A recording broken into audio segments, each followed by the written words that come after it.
Pour un Congo paritaire, les femmes ont besoin des ressources, de la paix et de la dignité. Tel est le message clé de l'unité genre de la province douanière du Katanga à la célébration du 8 mars, Journée internationale de droits de la femme, édition 2024, à connotation de deuil causée par l'agression rwandaise à l'égard des femmes et des populations de l'Est de la République démocratique du Congo.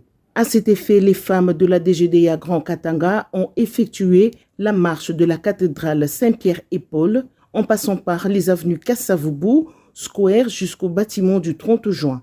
Une autre étape de la journée était la projection des affres de la guerre dans la partie est de la République démocratique du Congo et les témoignages de douanières ayant vécu cette guerre. La lecture de Mamingoy, présidente de l'unité genre de la province douanière du Katanga. Le gouvernement national, représenté par le gouvernement provincial, a demandé à toutes les femmes d'observer cette journée de droits de la femme en pensant ou en réfléchissant sur la situation de la femme et de la fille de l'Est du Congo démocratique. Ça fait plusieurs décennies qu'il vit de situations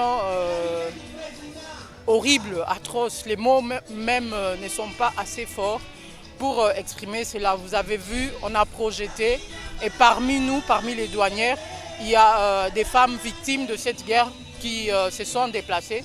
Et vous avez senti l'émotion, malgré tant d'années, elles ont dit, elles ont plus de 26 ans qu'elles se sont déplacées à cause de la guerre.